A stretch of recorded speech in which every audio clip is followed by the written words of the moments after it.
गीता में अर्जुन को स्वयं भगवान कह रहे हैं कि उस परमेश्वर की शरण में जा, उसके लिए उन संतों के पास जा जो तत्वदर्शी हो। इसी प्रकार हजरत मोहम्मद को उनका अल्लाह कह रहा है कि कोई और पूर्ण परमात्मा है। उसको पाने के लिए उन तत्वदर्शी संत की तलाश कर। वो प्रभु कौन है, ये जानने के लिए कृपया अवश्य सुनिए जगत गुरु तत्वदर्शी संत रामपाल जी महाराज के अमृत वचन।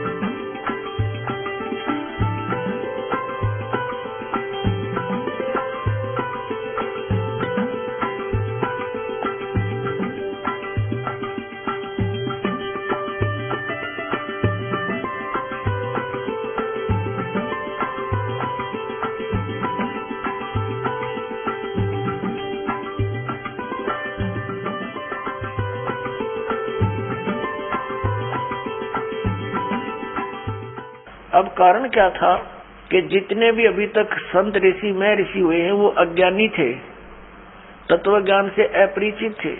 वो परमात्मा को निराकार मानते थे और इसी आधार से सभी ने परमात्मा की सतीथि को जाना था।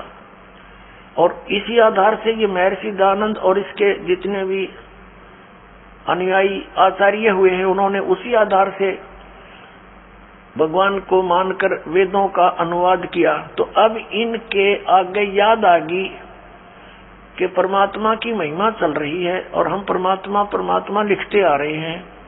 आगे चल के क्या देखा कि परमात्मा सह शरीर है और मनुष्य दृश्य है। तो उनका भगदड़ मच गई। उन्होंने परमात्मा लिखना बंद कर दिया, पुरुष लिखना शुरू कर दिया। पुरुष माना भी प्रभु होता है संस्कृत में और हिंदी में, क्योंकि पुरुष जो है परमात्मा है, मनुष्य दृश्य है और उसने पुरुष को अपने जैसा रचा है मनुष्य को, इसलिए इनको भी पुरुष कहने लगे। तो यहाँ इन्होंने थोड़ी सी अपनी जो चतुरता दिखाई है कि कोई समझ ना ले कि भगवान साकार है। देखो ऋग्वेद मंडल नंबर 9 और सूक्त 1 और मंत्र नंबर 6 तक तो इन्होंने ठीक लिख दिया, हे परमात्मा की महिमा है। और 7 में गड़बड़ शुरू कर दी। उस पुरुष को जो ऊपर चलता रहा भगवान, उसको पुरुष लिख दिया। यहाँ लिखना था उस परमात्मा को। आगे देखो 8 में भी यही कर दिया, उस पुरुष को, उस परमात्मा को उग्र गतियां प्रेरणा करती हैं और भासमान शरीर को, तेजोमय शरीर को, सुंदर शरीर को वह पुरुष वो परमात्मा प्राप्त होता है अपने आत्मा। ये स्पष्ट हो गया कि परमात्मा साकार है, सह शरीर है और वो शरीर को प्राप्त होता, शरीर तो है इसका, यहाँ प्रकट होता तो हमें दिखता है कि वो हमें प्राप्त हुआ। वो अव्यक्त है, अव्यक्त मीन निराकार नहीं होता। अब पुरुष माने क्या होता है ये देखिए, इस महर्षि के ही अनुवाद में दिखाते हैं आपको, दयानंद के अनुवाद में। ये है यजुर्वेद है, ये प्रकाशक वही सार्वदेशी कार्य प्रतिनिधि सभा 2/5 महर्षि दयानंद भवन रामलीला मैदान नई दिल्ली। ये दयानंद सरस्वती द्वारा कृत है, ये अनुवाद किया है इसका और ये मुद्रक वही है। अब यजुर्वेद के अंतिम अध्याय का अंतिम मंत्र में इसने सब लिखा पुरुष माने परमात्मा। ये देखो ये यजुर्वेद है वही भाषा भाष्यम 44वां अध्याय 49वां अध्याय मंत्र नंबर 17। इसके अंदर ये पुरुष शब्द है, पुरुष, इसका अर्थ इन पुरुष माने पूर्ण परमात्मा। बस इतना ही लेना हमने, पुरुष माने क्या होता है, पूर्ण परमात्मा। अब हम फिर आते हैं उसी ऋग्वेद पर, वहां से सिर्फ इतना ही लिया हमने, ये वही ऋग्वेद पर आगे हम। अब इसके मंडल नंबर 9 सूक्त 1 के और मंत्र नंबर हम 8 पर आते हैं।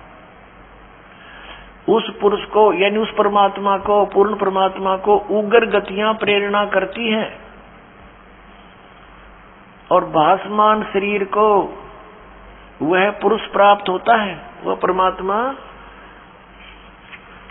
भासमान शरीर को यानी सुंदर शरीर को प्राप्त होता है, जिसमें 3 प्रकार से दूसरों का वारण माने धारण पोषण करने वाला मधु में शरीर मिलता है, जिसमें 3 प्रकार से दूसरों का वारण माने कल्याण करने वाला मधु में शरीर मिलता है। 3 प्रकार के शरीर के द्वारा परमेश्वर पूर्ण ब्रह्म सत्य पुरुष कबीर साहब अपनी आत्माओं को कंट्रोल करता है, संभालता है, धारण पोषण करता है, कल्याण करता है।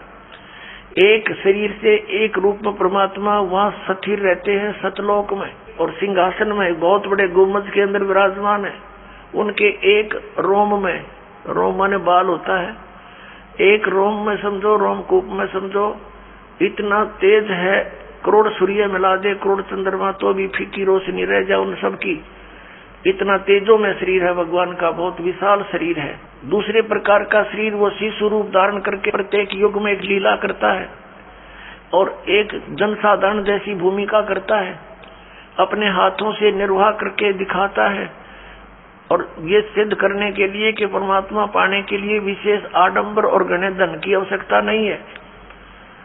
गरीब से गरीब व्यक्ति भी सतभक्ति करके मोक्ष प्राप्ति कर सकता है, और उस दौरान परमात्मा अपनी तत्वदर्शी संत की भूमिका भी करते हैं।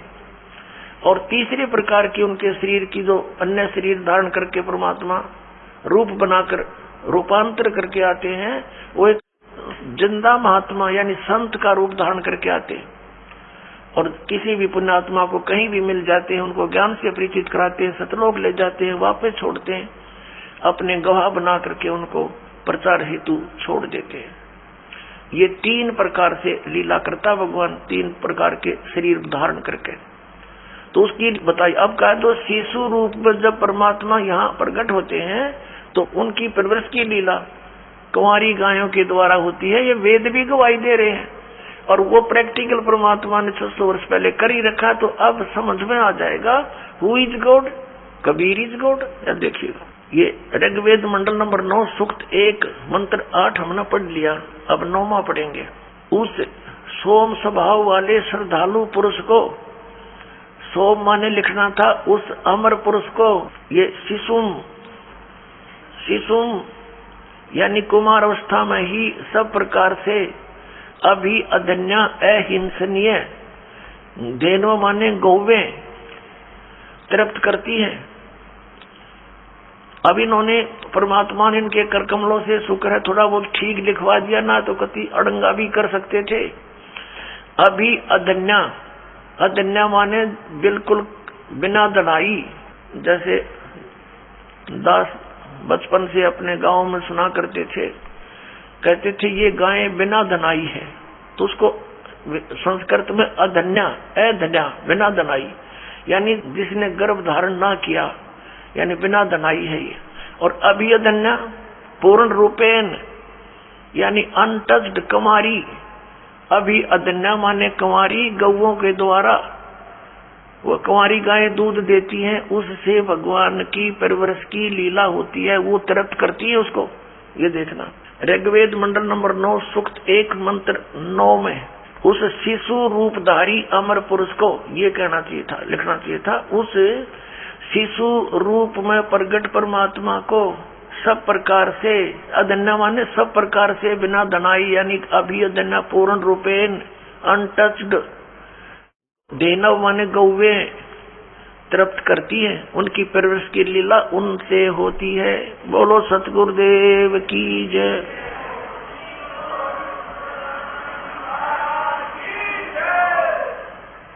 अपनात्मा इस प्रकार परमात्मा की लीला को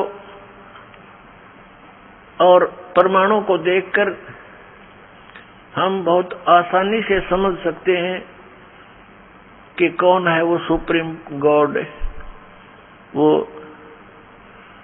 सर्वशक्तिमान परमात्मा कौन है, वो उत्तम पुरुष है तो अन्य है, वो कौन है।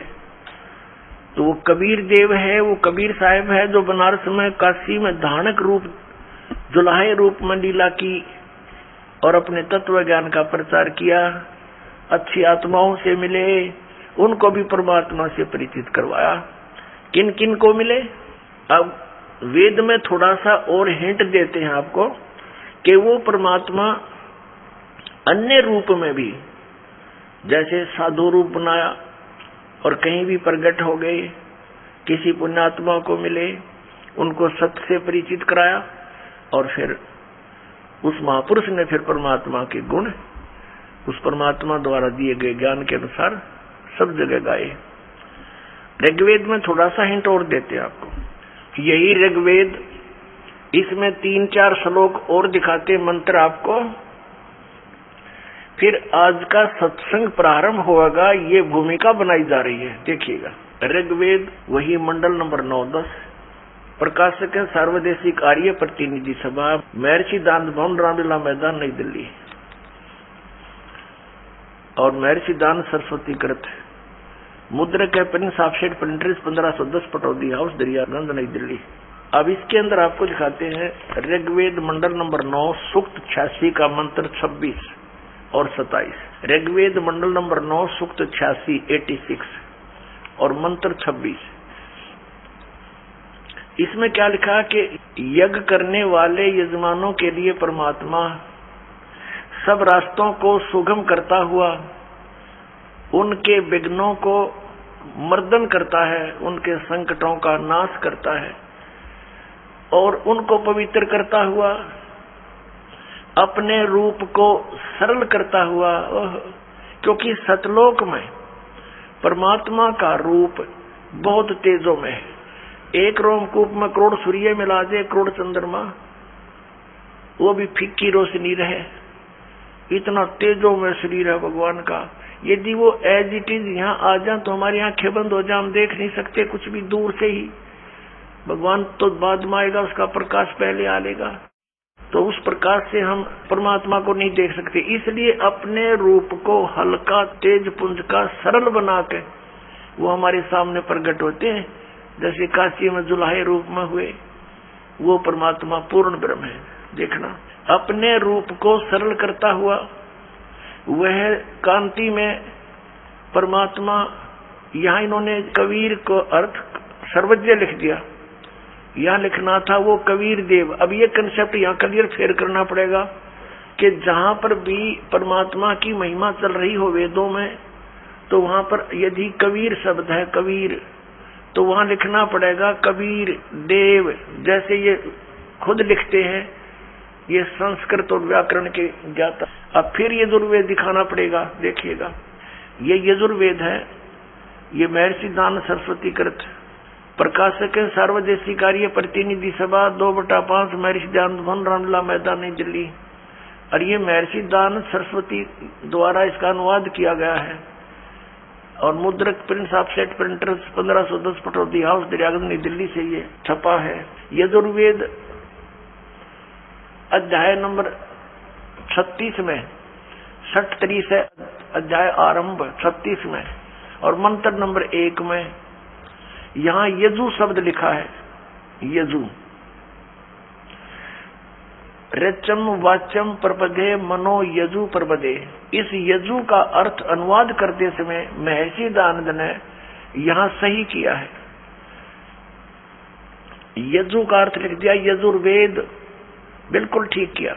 यदि यहाँ यजु का अर्थ के मैं अन्य कर देता, क्योंकि यजु माने होता है परमात्मा से मिलने की विधि, यानी यज्ञ स्तुतियां, ये भी अर्थ होता। अगर यहाँ वो ये अर्थ कर देता तो यहाँ महिमा थी यजुर्वेद की, तो यजुर्वेद ना लिखकर कुछ अन्य अर्थ कर देने से अनर्थ हो जाता और जिसकी महिमा बोली जा रही है उसको पहचान नहीं पाते।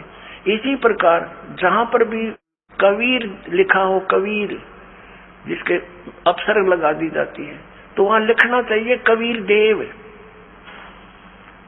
और कबीर देव लिखने से फिर बात सुलझ गई, हम उसको कबीर देव कहने लगे, कबीर हम वह को वह बोलते हैं, तो कबीर देव बने परमात्मा, कबीर साहब। तो ये कवि जहाँ लिखा है इन्होंने, कवि कोई सर्वज्ञ नहीं होता, ये भी भूल लगी है इनको। कवि का अर्थ सर्वज्ञ नहीं हो सकता। कवि का अर्थ काव्यकार तो हो सकता है, अगर वो भी प्रकरणवश कोई प्रकरण चल रहा हो या महिमा भगवान की चल रही है, अड़ाओ ये कवि का अर्थ कर दिया सर्वज्ञ। सर्वज्ञ ये शब्द तो कर रहे हैं हम भगवान के विषय में बोल रहे हैं, लेकिन उसका नाम लिखना था। हु इज दैट गॉड, वो कौन है वो परमात्मा जो ऐसी लीला करता है? वो कबीर देव है, कबीर साहब है। फिर आइए, अब हम फिर ऋग्वेद पर आ गए हैं जो अभी आपको दिखाया था। ये इन्हीं के द्वारा प्रकाशित है और ये वही हम ऋग्वेद, हम फिर उसी पर आगे ऋग्वेद मंडल नंबर 9 सूक्त 86 के मंत्र 26 पर यज्ञ करने वाले यजमानों के लिए, यानी भक्ति करने वाले भक्तों के लिए, यजमान कहो से भगत कहो, परमात्मा सब रास्तों को सुगम करता हुआ उनके विघ्नों को मर्दन करता है, उनके संकटों का नाश करता है, उनको पवित्र करता हुआ और अपने रूप को सरल करता हुआ वह कांति में परमात्मा। यहाँ कबीर देव लिखना था, ये देखो ये कबीर अचो, हम इसको कबीर बोलने लगे, वह को वह, ये कबीर है, हम कबीर बोलते हैं। अब देखिएगा इसका इन्होंने यहाँ संधि छेद करके ये ऐसे लिख लिया, ये अपसर्ग लगा दिए दो, जैसे यजु में लगाए थे तो यजुर्वेद लिख दिया, वो ठीक किया। तो यहाँ कबीर देव लिख देते, कबीर देव, इनकी संस्कृत व्याकरण भी बनी रहती, कबीर देव लिख देते। और हम कबीर साहब बोलते हैं उसको, वह को वह बोलते हैं, कबीर साहब, कबीर देव, कबीर परमेश्वर। तो यहाँ ये महिमा किसकी है? कबीर देव। क्या लिखा है कि वह कांति में परमात्मा कबीर देव, या लिखना था कबीर देव, कबीर साहब विद्युत के समान क्रीड़ा करता हुआ, यानी विद्युत जैसी, बिजली जैसी गति से चलता हुआ वर्णीय पुरुष को प्राप्त होता है। अच्छी आत्मा, वर्णीय माने अच्छी आत्मा को प्राप्त होता है। आगे देखो वो कहाँ रहता है भगवान? 27वें मंत्र में, ऋग्वेद मंडल नंबर 9 सूक्त 86 मंत्र 27 में, जो परमात्मा झूलोक के तीसरे पृष्ठ पर विराजमान है। झूलोक माने उस तेजो में लोक के, सतलोक के तीसरे पृष्ठ पर विराजमान है। सतलोक के तीसरे पृष्ठ पर, तीसरे स्थान पर, यानी उसमें भी विभाजित है। टॉप मोस्ट प्लेस पर स्वयं परमात्मा विद्यमान है और नीचे अन्य सृष्टि है, सभी इसी प्रकार सृष्टि है जैसे यहाँ पर है। इसको समझने के लिए ऐसा समझो जैसे दिल्ली और बाह्य दिल्ली होती है, तो परमात्मा उस धूलोक के तीसरे पृष्ठ पर वहां रहता है, वहां विराजमान है, साकार है, मनुष्य दृश्य है, वहां से गति करके आता है। अब देखना ऋग्वेद मंडल नंबर 9 सूक्त 82 मंत्र नंबर 1, जो सर्व उत्पादक प्रभु, सबकी उत्पत्ति करने वाला परमेश्वर, प्रकाशमान सद्गुणों की वृष्टि करने वाला, पापों का नाश करने वाला, हरण करने वाला है, वह राजेव, राजा के समान।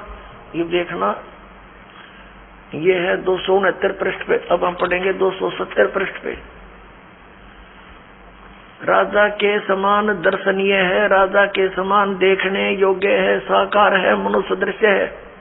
ये वेद गवाही दे रहे हैं इन्हीं के कर कमलों से, जो भगवान को निराकार निराकार करके और दुनिया को बरगलाया करते थे। आज उन्हीं के कर कमलों से, उन पवित्र सदग्रंथों में परमात्मा ने दया करके ये ठीक अनुवाद करा दिया ना। ये अड़ंगा भी कर सकते थे, क्योंकि अन्य सब जगह उल्टा लिख रखा, भगवान निराकार है। अब परमात्मा राजा के समान दर्शनीय है, देखने जोगा। वह पृथ्वी आदि लोक लोकांतरों के चारों ओर शब्दायमान हो रहा है। वह वर्णीय पुरुष को, अच्छी आत्मा को, जो दृढ़ भक्त है, उसको पवित्र करता हुआ प्राप्त होता है। पवित्र करता है, ज्ञान से साफ करता है। जिस प्रकार विद्युत स्नेह वाले स्थानों को आधार बनाकर प्राप्त होता है, अपनात्मा स्पष्ट कर दिया।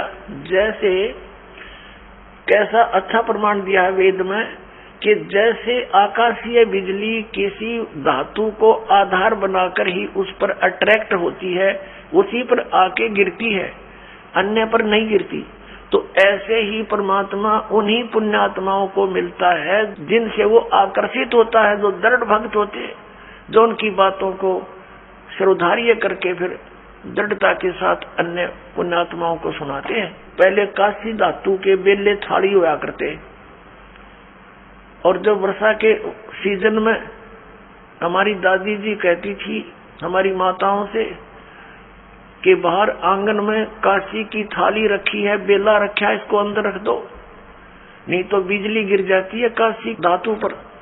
ये विशेष अट्रैक्शन होता था, अमूमन जहाँ भी ऐसा संयोग होता था वो काशी की धातु पर ही गिरती थी।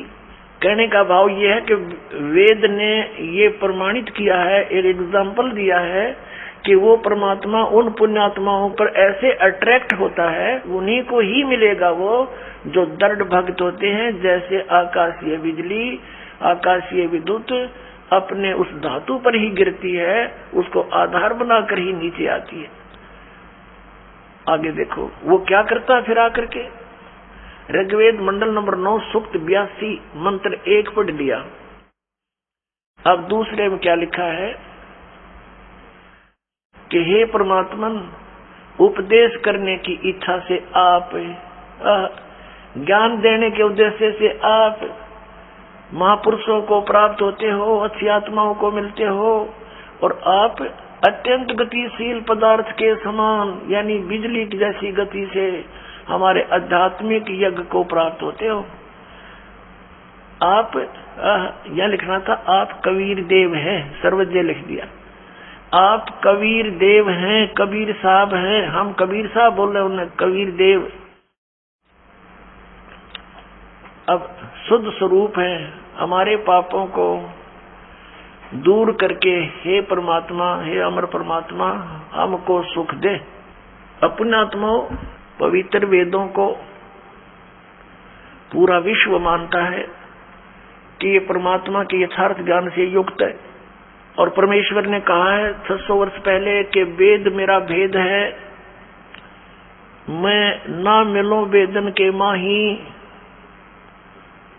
और जौन वेद से मैं मिलूं वो वेद जानते नहीं। जौन वेद से मैं मिलूं वो वेद जानते नहीं। कबीर परमेश्वर ने कहा था कि धर्मदास, हे प्यारी आत्मा, ये चारों वेद मेरा ही गुणगान कर रही है, पर इसको ये समझ नहीं पा रहे। अब जब आदरणीय धर्मदास जी के विषय में जानकारी आपको देंगे तो उनसे वार्ता में क्या क्या बातें हुई। जब धर्मदास जी ने सचखंड देख लिया और वापस आए, परमात्मा को सतलोक में देखा, सारे ब्रह्मांडों के कंट्रोलर के सिंहासन पर उत्पत्तिकर्ता के रूप में। और उससे पहले आदरणीय धर्मदास साहिब जी हिंदू धर्म में जन्मे, एक लाला जी सेठ के घर जन्म था, बहुत धनी व्यक्ति थे। वो भगवान श्री राम श्री कृष्ण जी पर आसक्त थे, इन्हीं को सुप्रीम पावर माना करते थे, क्योंकि हमारे आदरणीय शंकराचार्यों ने यही ज्ञान फीड कर रखा था पवित्र हिंदू धर्म के पुण्यात्माओं में कि राम और श्री कृष्ण ये सुप्रीम पावर है, ब्रह्मा विष्णु महेश ये अजर अमर है। विशेषकर विष्णु और शंकर जी को ये अजर अमर कहा करते थे, इनके कोई माता पिता नहीं है।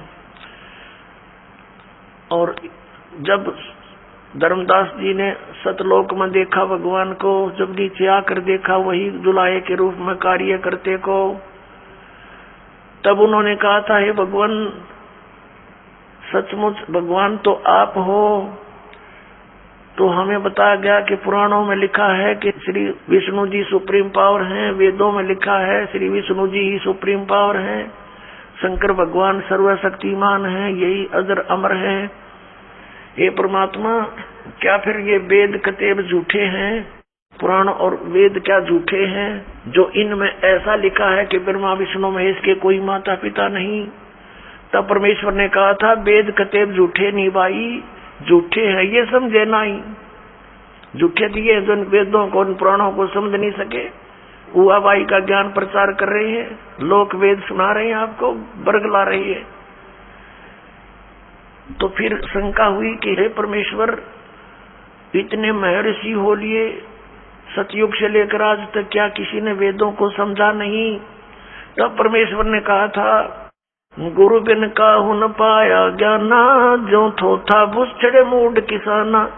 गुरु बिन वेद पढ़े जो प्राणी, समझे न सार रहे अज्ञानी। कि भाई गुरु बिन काहू न पाया ज्ञाना, जो थोथा बुझड़े मूड किसाना। मूर्ख व्यक्ति थोथे बुझ पर लठ मारे जा, उसको कूटता रहे, उसमें क्या हासिल होगा? तो इसी प्रकार ये थोथा भूस कूट रहे थे सभी ऋषि महर्षि। जैसे कल आपको दिखाया था सत्संग में, रूबरू करा था उन पुराणों के, जिसमें ब्रह्मा विष्णु महेश नासवान है, वो स्वयं स्वीकार करते हैं हमारी जन्म मृत्यु होती है। तो परमात्मा ने कहा था, गुरु बिन काहू न पाया ज्ञाना, जो थोथा भूछड़े मूड किसाना। और गुरु बिन वेद पढ़े जो प्राणी, समझे ना सार रहे अज्ञानी। तो ये सभी अज्ञानी रहे अभी तक। परमात्मा आए थे गुरु रूप में, वो गुरु थे, वो सतगुरु थे। अब नकली गुरु गणे हो गए, इसलिए सतगुरु कहना पड़ा। अब नकली सतगुरु भी नरे हो गए, तब सतगुरु की पहचान कराने के लिए ये प्रमाण दिखाने पड़ रहे हैं दास को कि हो इन सतगुरु। ये नकली सतगुरु, इन कख का पता नहीं, नाम धर रहे सतगुरु जगत गुरु। तो पुण्यात्माओं, अब आप स्वयं शिक्षित हो गए और स्वयं हम निर्णय करेंगे परमात्मा कौन है, कैसा है। हम किसी की लोक वेद पर आधारित अब नहीं रहेंगे, वो तेरे दिन रह लिए। अब ये सारी भूमिका जो दास ने बनाई है, वेदों ने प्रमाणित कर दिया। वो परमात्मा अच्छी आत्माओं को आकर मिलता है, उनको ज्ञान देता है, यथार्थ ज्ञान देता है।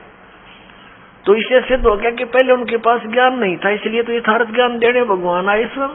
ना तो वेद कितने पढ़ने वाले बहुत ज्यादा थे, तो सदग्रंथों को वो समझे नहीं, उनको समझाने के लिए ही परमात्मा आते हैं। तो परमेश्वर ने कहा था, गोता मारो स्वर्ग में, जा बैठूं पाताले। कह कबीर ढूंढता फिरूं अपने हीरे मोती लाले। परमेश्वर ने कहा था कि गोता मारूं स्वर्ग में और नीचे जा बैठूं पाताल, अपने हीरे मोती अच्छे अच्छे लालों को ढूंढता फिर रहा हूं। और फिर क्या बताया है कि जो जन मेरी शरण है, ताका हूं मैं दास, गेल गेल लाग्या फिरूं जब तक धरती आकाश। परमात्मा कहते हैं, जो एक बार मेरी शरण में किसी भी समय किसी युग में आगी वो आत्मा, फिर उसके साथ ऐसे पीछे पीछे फिरूंगा जब लग धरती आकाश रहेगा। या तो वो पार हो जाएगा, नहीं फिर भी उसको कभी ना कभी शरण में लेकर के दोबारा उसको ज्ञान दूंगा, शरण में लूंगा, ज्ञान बताऊंगा। तो क्या बताया है, ज्यों बच्चा गऊ की नजर में, यों साईं को संत, भक्तों के पीछे फिरे वो भक्त वत्सल भगवंत। जैसे गाय को अपना बच्चा होता है, चारा भी चर रही होती है और नजर अपने बच्चे पर रहती है। कोई कुत्ता वगैरह या दूसरा कोई पशु उसके निकट आता है तो चारा चरती चरती भी एक दृष्टि रखती है और फूं करती है, उसको भगाती है कि मेरे बच्चे से दूर हो जा। तो कहते हैं, जो बच्चा गऊ की नजर में, नो साईं को संत, और भक्तों के पीछे फिर वो भगत वत्सल भगवंत। तो पुण्यात्माओं, इस अज्ञान को हटाने के लिए परमेश्वर स्वयं आते हैं कि परमात्मा कौन है, वो कहाँ रहता है और कैसे वो स्थान प्राप्त हो सकता है जहाँ जाने के बाद साधक फिर लौटकर संसार में नहीं आते। अब आप जी ने देख लिया, वेद क्या गवाही देते हैं कि वो परमात्मा अपने उस तीसरे मुक्ति धाम में वहाँ रहता है, वहाँ से चलकर आता है, अच्छी आत्माओं को मिलता है और उनको ज्ञान देता है। उसी आधार से ये गुण है उस परमात्मा के, वो ऐसी लीला करता है। उसी लीला के अंतर्गत कलयुग के अंदर वो परमेश्वर किन किन महान आत्माओं को मिले। आदरणीय धर्मदास साहिब जी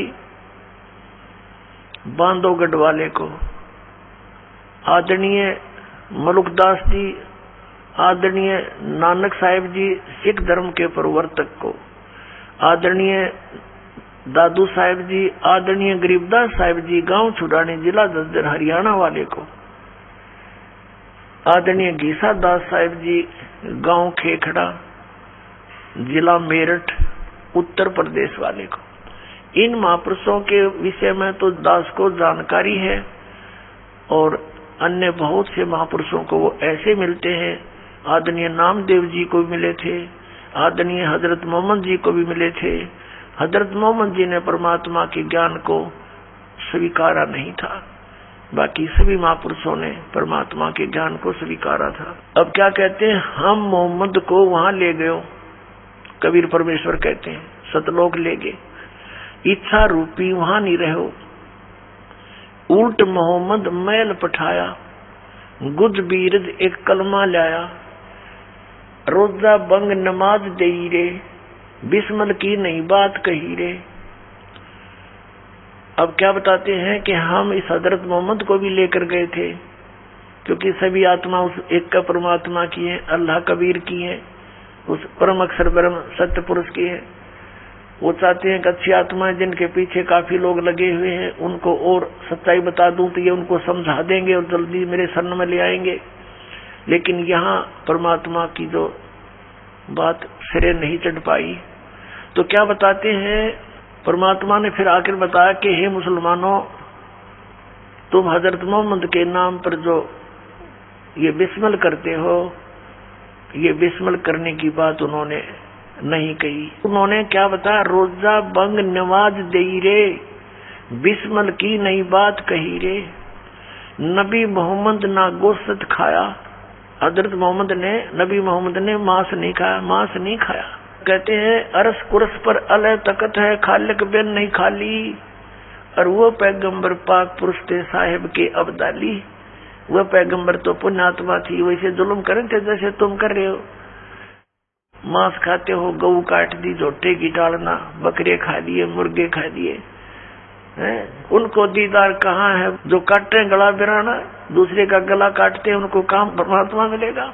नबी मोहम्मद नमस्कार है कि नबी मोहम्मद आदरणीय महापुरुष थे और राम रसूल कहाया, वो भगवान का अल्लाह का दूत कहलाया। और 1,80,000 को सौगंध जिन नहीं कर चलाया, हजरत मोहम्मद जी के 1,80,000 अनुयायी हुए थे उस समय, और वो पाक साफ थे, सब बुराइयों से दूर थे, ब्याज तक भी नहीं लेते थे, वो किसी के साथ खून खराबा नहीं करते थे, ये मना किया हुआ था, उन्होंने सिद्धांत बना रखा था। नबी मोहम्मद नमस्कार है, राम रसूल कहाया, 1,80,000 को सौगंध जिन नहीं कर चलाया, अरस कुरस पर अलह तकत है, खालिक बिन नहीं खाली, और वो पैगंबर पाक पुरुष थे साहिब के अब्दाली। वो तो परमात्मा की कृपा पात्र थे, उन्होंने ऐसा जुल्म नहीं किया। तो परमात्मा कहते हैं मोहम्मद को हम वहां ले गए, इच्छा रूपी वहां नहीं रहो, उल्ट मोहम्मद मैल पठाया, गुद बीरज एक कलमा लाया, रोजा बंग नमाज दई रे, बिस्मिल की नहीं बात कही रे। कहते मारी गौ शब्द के तीरम, ऐसे होते मोहम्मद पीरम, और शब्द फेर जवाई, वो जीव रखा हंसा रखा, गोसत नहीं बाख्या, ऐसे पीर मोहम्मद भाई। कि हजरत मोहम्मद ऐसे सिद्धि युक्त थे, उन्होंने एक बार शब्द से गाय को मार दिया और शब्द से जीवित कर दिया, उसका मांस नहीं खाया, वो जीवित कर दी थी, और तुम करके दिखाओ जीवित। अब उस दिन को, जिस दिन हजरत मोहम्मद ने ये लीला की थी, उस दिन को मनाने लग गए। उस दिन ये गुरु गौ विशेष कर बिस्मिल करते। परमात्मा कहते उन्होंने तो जीवित कर दी थी, वो मांस नहीं खाया था। फिर क्या बताते हैं, परमात्मा कहते हैं एक समय हजरत मोहम्मद जी ने वचन से गौ मार दी और जीवित नहीं हो पाई, क्योंकि जो सिद्धियां प्राप्त हुई थी भगवान से, वो उसकी 1-2 करामात दिखाने से फेल होगी। तो कहते फिर हम मोहम्मद याद किया रे। परमात्मा कहते हैं फिर हजरत मोहम्मद ने मुझे याद किया। जब ये जीव अपने सामर्थ्य से हार लेता है तो परमात्मा को याद करता। जब हम मोहम्मद याद किया रे और शब्द स्वरूपी हम बेग गया रे, मुई गऊ हमने बेग जिवाई, तब मोहम्मद का निश्चय आई। तुम कबीर अल्लाह दरवेशा और मोहम्मद का फिर गया अंदेशा। हजरत मोहम्मद से जब गाय जीवित नहीं हुई, तब कहते हैं हम अल्लाह अकबर को पुकारा तो शब्द स्वरूपी हम बेग गया रे। हम तुरंत गए, लेकिन अन्य को दिखाई नहीं दे रहे थे, हजरत मोहम्मद को दिखाई दे रहे थे। और वो गाय हमने जीवित कर दी तो सामने खड़े लोगों को यही भ्रम रहा कि हजरत मोहम्मद जी ने गाय फिर जीवित कर दी। लेकिन उस दिन हजरत मोहम्मद के ये विश्वास हुआ कि अल्लाह अकबर, कि अल्लाह कबीर ही है। अब उस अल्लाह अकबर को मुसलमान जानते नहीं, पहचानते नहीं, कौन है वो अल्लाह अकबर, कौन है वो अल्लाह कबीर। इसी प्रकार झांकी वे कबीर की नानक की तीवा, वह सिक्खा का गड़पड़ी कौन छुटावे था।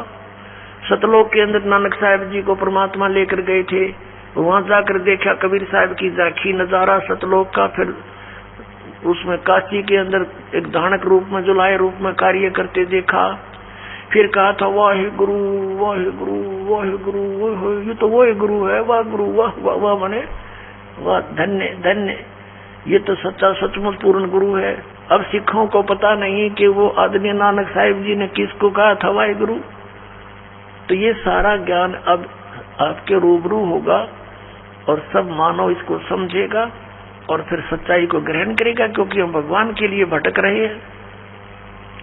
अब हम अपने प्रसंग पर आते हैं कि वो परमात्मा अपने गुणानुसार, अपने जो लीला करता उसके अनुसार पुण्यात्माओं को मिलते हैं। आदरणीय धर्मदास साहिब जी को मिले, जैसे दास जी ने आधा दर्जन पुण्यात्माओं के शुभ नाम आपके रूबरू किए। उनमें से आदरणीय धर्मदास साहिब जी बांधवगढ़ मध्य प्रदेश के रहने वाले थे, बहुत बड़े सेठ थे, एक रूपदास नाम के गुरु बना रखे थे। और जैसा भी ज्ञान इन शंकराचार्य जियों ने हमें दे रखा है उसके आधार से श्री राम, श्री कृष्ण, विष्णु और शंकर भगवान को सर्वेश्वर महेश्वर मानकर पूजा किया करते थे। एकादशी का व्रत और 68 तीर्थों पर जाना अनिवार्य बता रखा था।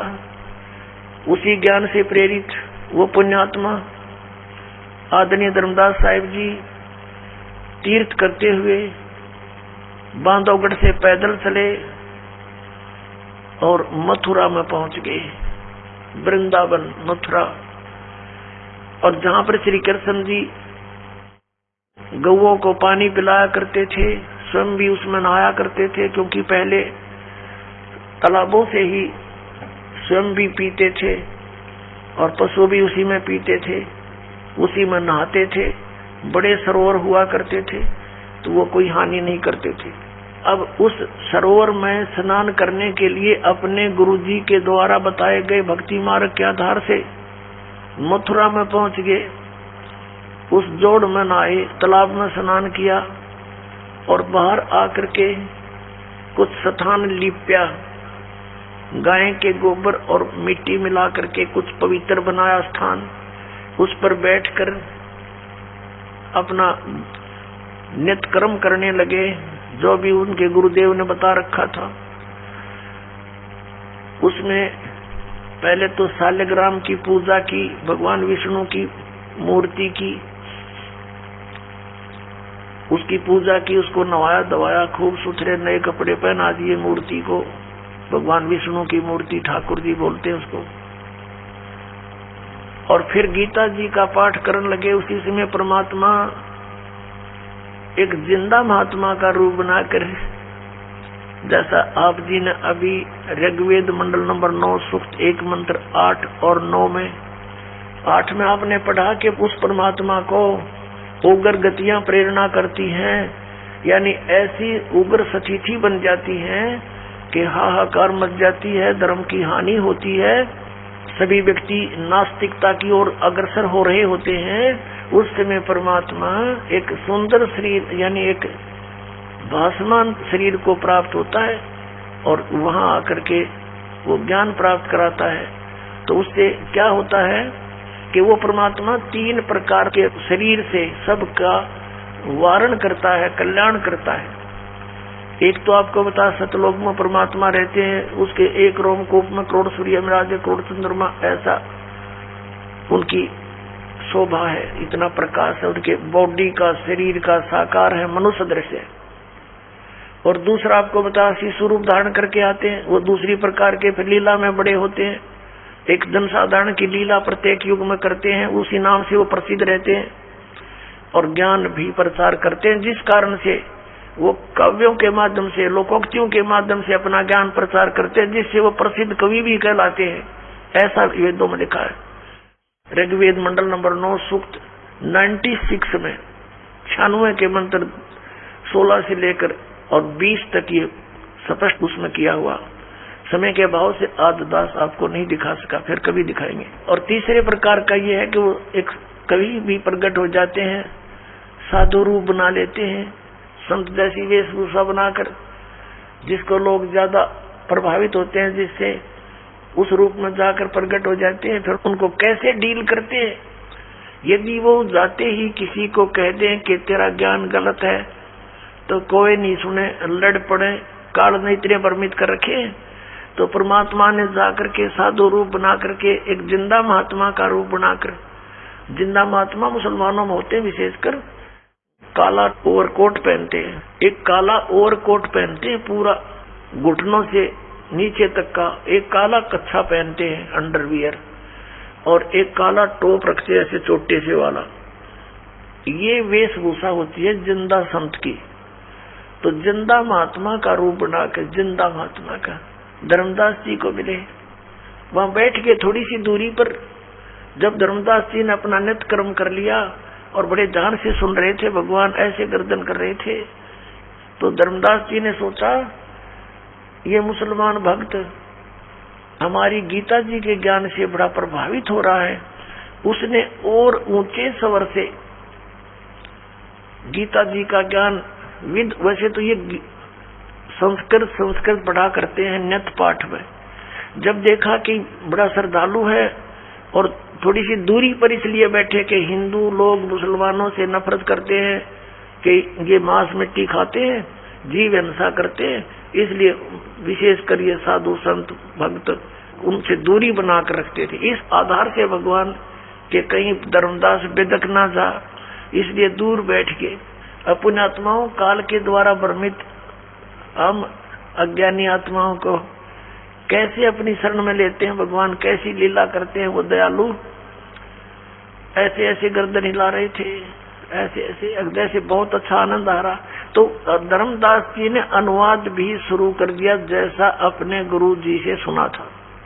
जब उसने अपना नित्य कर्म कर लिया सुबह का, परमात्मा ने निकट जाकर थोड़ी सी दूरी बनाकर कहा कि हे महात्मा जी, क्योंकि धर्मदास जी लगभग 60 वर्ष के हो चुके थे, 62-63 वर्ष के उस समय, और उन्होंने अपना जो गुरु बना रखा था रूपदास जी वैष्णव परंपरा के थे। वह उन्होंने गले में कंठी डालने के लिए दी जाती है वैष्णव परंपरा की एक पहचान होती है उपदेशी की, एक तुलसी के मणिये की, तुलसी के लकड़ी के मणिये की, मणके की एक ही मणका होता है और सूत में डाला जाता है धागे में। तो उससे पहचान थी वैष्णव महात्मा की। और तिलक ला रखे, जैसे आपने शंकराचार्य लाए देखे, ऐसे वही लगा रहे थे। तो वही रूपदास जी भी सरस्वती थे जैसे उनके गुरु जी। तो उसी जैसा वेशभूषा वो स्वयं भी बनाकर एक साधु संत जैसा लग रहा था। तो परमात्मा ने कहा, हे महात्मा जी, आपका ज्ञान अद्वितीय है, मुझे बड़ा आनंद आया है। मैं भटक रहा हूँ, मुझे कहीं मार्ग नहीं मिल रहा, मुझे कोई किसी धर्म मजहब से कोई लेना देना नहीं, मुझे तो अपना कल्याण चाहिए, मुझे कुछ मार्गदर्शन करो। अब धर्मदास जी ने सोचा भाई ठीक है, जब इतनी तड़प है इसके अंदर, फिर वो लगे बताने कि हमारे गुरुदेव ने ऐसे बता रखा है, 68 तीर्थ का तो मैं यात्रा पे निकला हूँ, 68 तीर्थों पे स्नान करूंगा और उनमें से एक तीर्थ हमारा ये मथुरा का ये तालाब भी है, मथुरा भी है। इसके बाद मैं वृंदावन के अंदर गोवर्धन का चक्कर लगाऊंगा। भगवान श्री कृष्ण ने गोवर्धन यानी गिरिराज को हाथ पर उठाया था। और फिर मैं बरसाना जाऊंगा, राधा से सिफारिश लुआने के लिए, राधे राधे श्याम मिला दे, क्योंकि राधा जी बरसाने की लड़की थी, श्री कृष्ण से मिलने आया करती थी वृंदावन में, मथुरा में। अब राधा ही मुश्किल से मिल पाया करती किधर वो पीठ के भगवान श्री कृष्ण थे, और ये सिपारिश लुआन जाओ राधा थे, वह राधा ने कृष्ण देखी से बोले आदमी ऐसे भ्रमित कर रखे, राधे राधे श्याम मिला दे, राधे श्याम मिलाओगी जब वो श्याम मिलेगा, और वो श्याम मिल भी गया तो के किला टूटेगा। हमारे वेद बतावे, गीता बतावे कि इन भगवान से मोक्ष नहीं, और परमेश्वर कबीर जी ने कहा था गुण तीनों की भक्ति में ये भूल पड़ो संसार, कह कबीर निज नाम बिना कैसे उतरो पार, तीन देव की जो करते भक्ति उनकी कबू ना हो मुक्ति। अब धर्मदास जी बता रहे हैं। और उसके बाद एकादशी का व्रत रखता हूं मैं, ये बहुत ही उत्तम व्रत है, इसके रखने से मोक्ष हो जाता है। श्राद्ध निकालते हैं, सब क्रियाएं करते हैं हम, और राम कृष्ण का जाप जपते हैं, हरे कृष्ण हरे राम राम राम राधे श्याम सीता राम हरे राम, ये हमारे मंत्र हैं। ओम नमः शिवाय।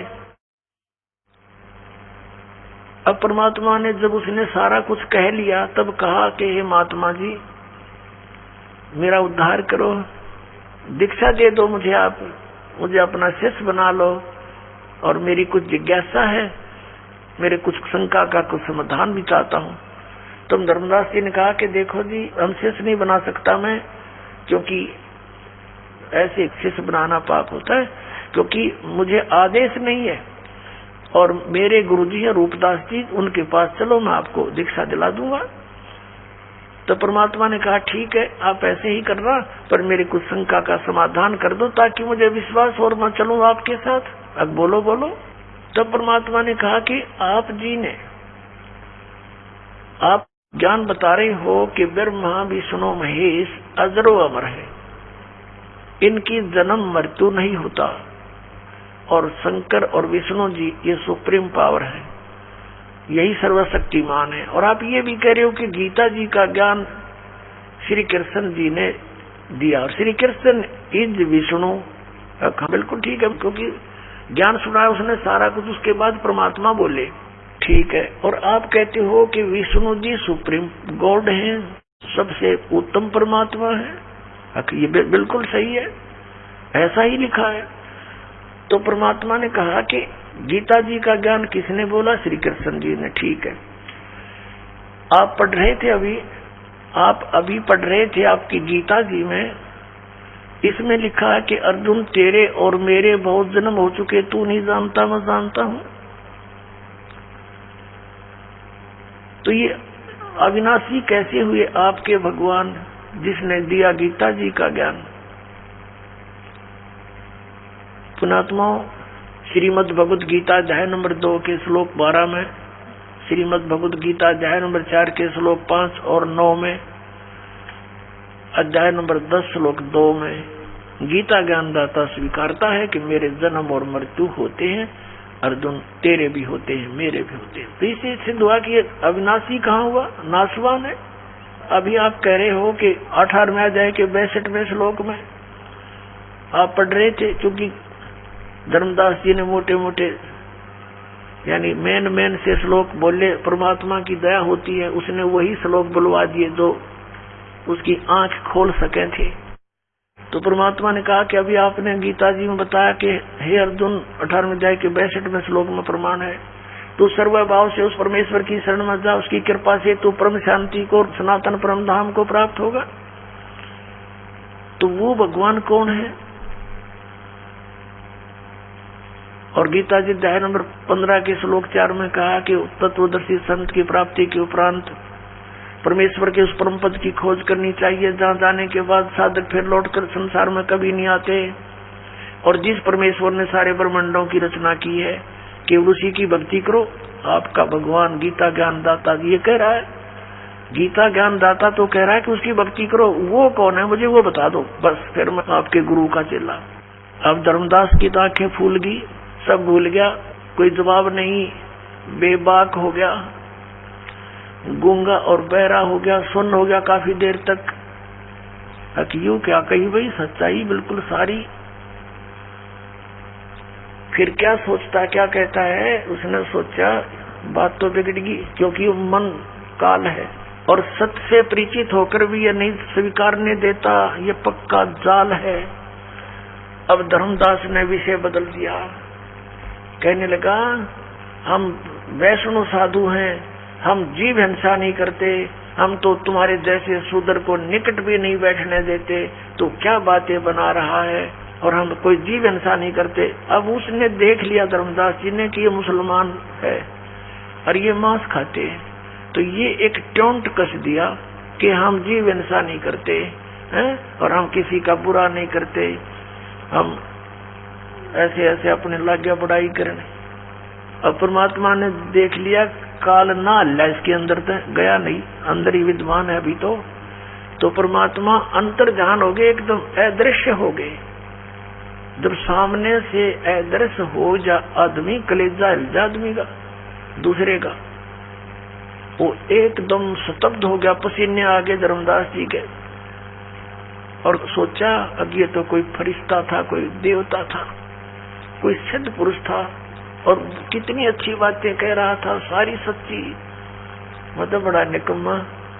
देख, हो सकता है भगवान हो, कहते हैं ना जाने परमात्मा किस वेश में आ जाता है। ये पुरानी कहा था पुणात्मा, तो परमात्मा निराकार के उपकर होया, जब सारे प्रमाण मिलन लग रहे हो, ना जाने किस वेश में कब आ जावे, किस साधु संत के रूप में आ जावे।